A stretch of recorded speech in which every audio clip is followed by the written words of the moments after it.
Good evening, Nancy. It's currently Monday, June 8th, a week of protest everywhere in the world now, and less riots, I would say, but still, Chicago, Minneapolis,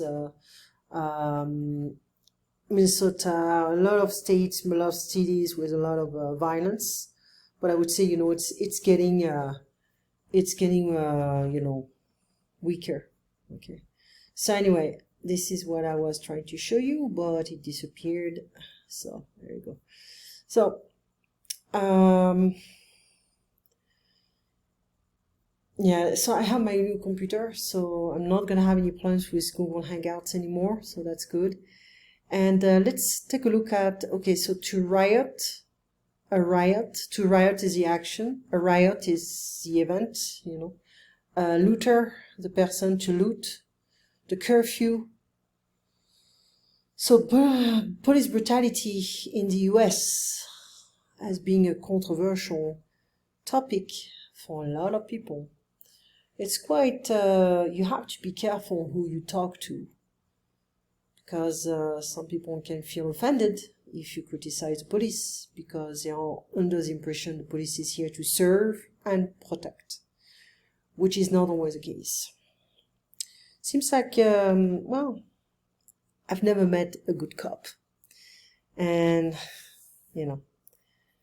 many people say a good cop is a dead cop, which is pretty bad to say.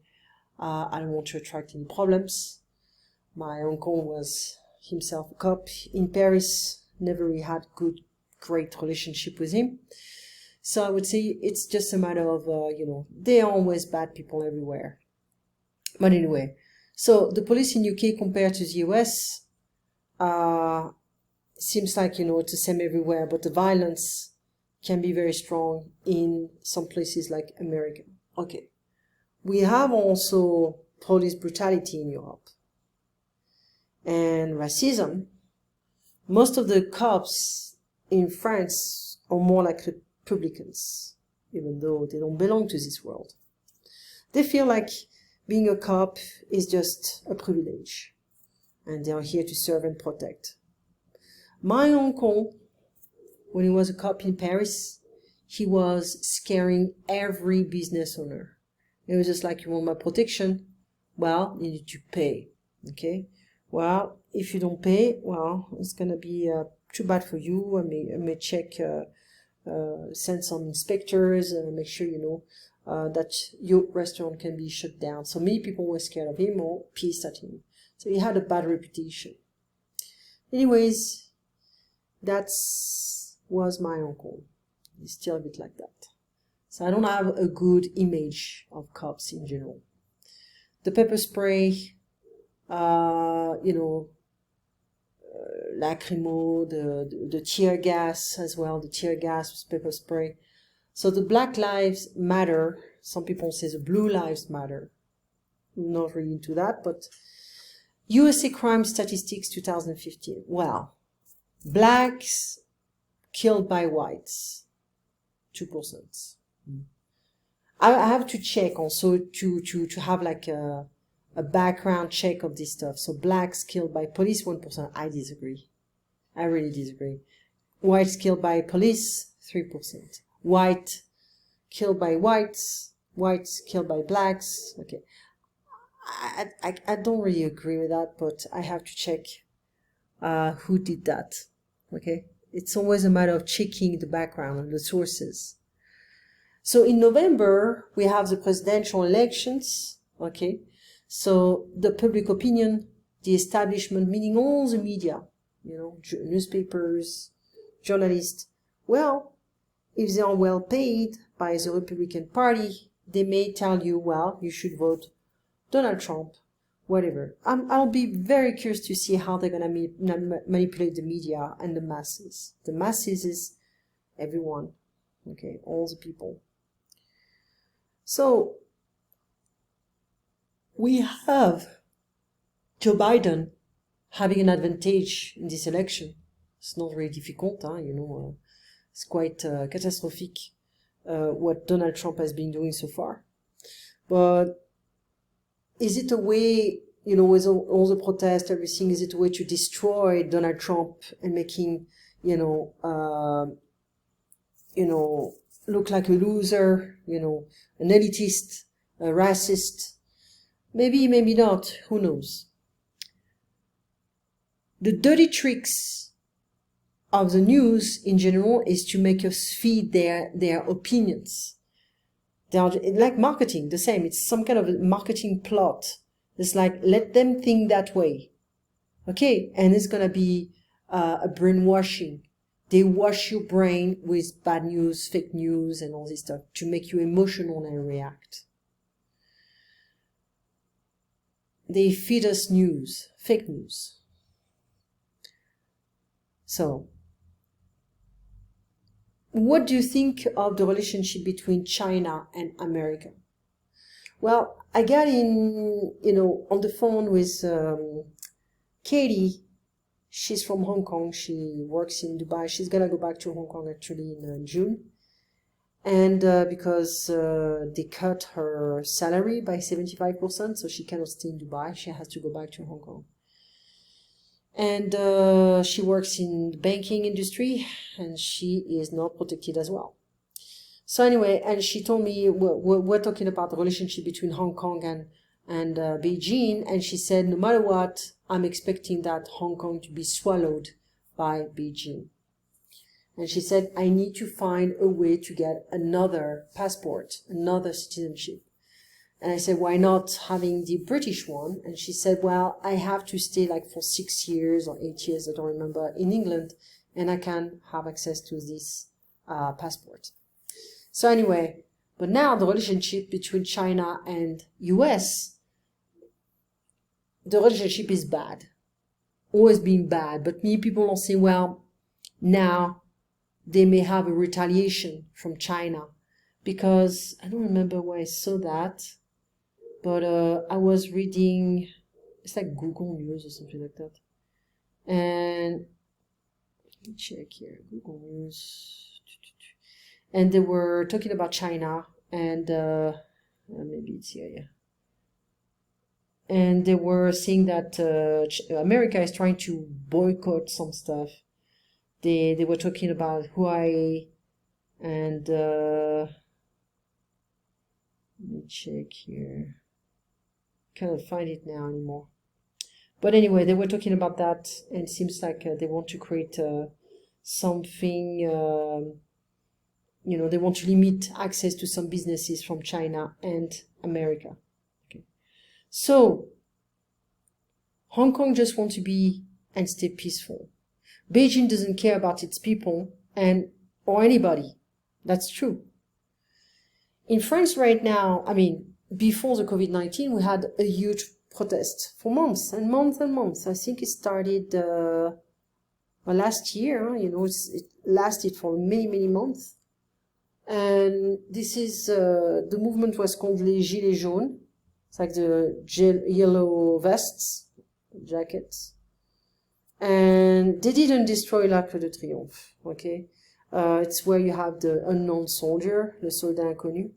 They didn't destroy, they were just doing some graffiti. But in fact, it was not even the yellow vests. It was a bunch of, the rioters, some people, they go to the different protests in order to destroy. They're being paid to destroy, so they do a good job, and they don't care what they destroy. They are told to, hey, you destroy whatever, anything. So if they see the Arc of Triomphe, they can do it, but the Yellow Jackets were protected, these monuments, and they were keeping the looters and all the rioters away from that. So it was protected. So anyway, what I want to show you now, I want to show you a bit the news. Just give me a minute. So this is Huffington Post, used to be better. But racist statues face a reconing. So there are many, Republicans, framers, who came to America with this kind of a racist intentions, to take over Native American lands and everything. Okay, so yeah, Anyway, this is what's going on right now. And we can just click on it.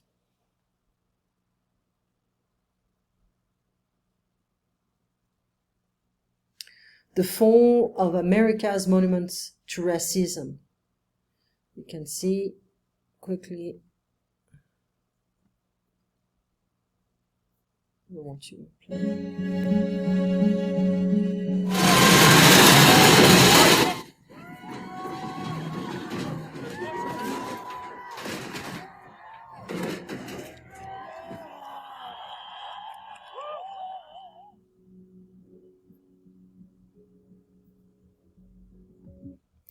Colston was a member of the Royal African Company, which transported about 80,000 men, women, and children from Africa. The toppling of the statue followed a weekend of larger peaceful protests.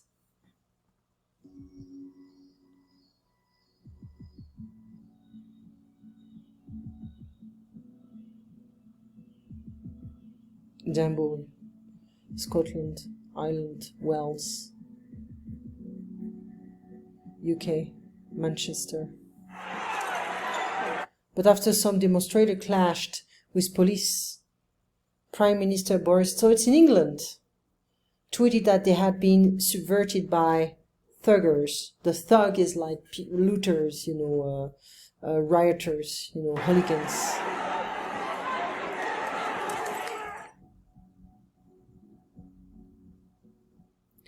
So we see, it's not in America, it's in UK, but Minneapolis votes to dismantle police force. That's what I read this morning. The Minneapolis City Council pledged to rethink public safety following George Floyd's death, which set off nationwide protests.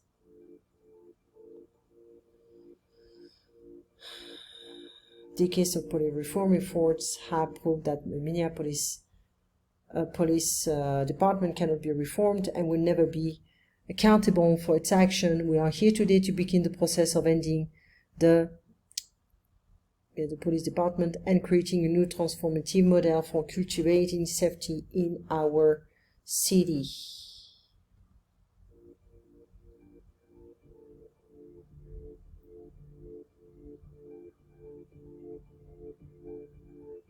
We're going to have to see what kind of model they're going to propose. Of all the reasons people call 911 and have looked at ways we can shift the response away from armed police officers. The groundwork is laid already.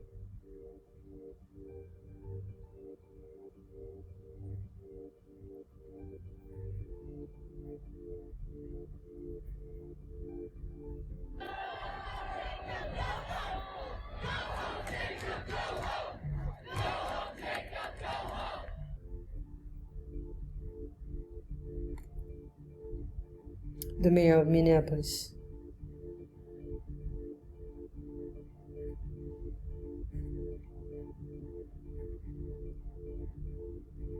Less money to the police department. There we go. So things are changing for the best, for the better. Okay, and we are seeing end racism, and we are seeing some changes. I think people are so tired after the COVID-19. This is an excuse for them to go out and start doing some stuff, trying to get close to other people, But is it a good idea? We don't know. There we go. There is also something I'm trying to find, is a book that was released about the COVID-19. I don't know if it's a good book, but Elon Musk was complaining about, Elon Musk and I forgot, it's like Amazon ebook. So he was talking about, he said that one book was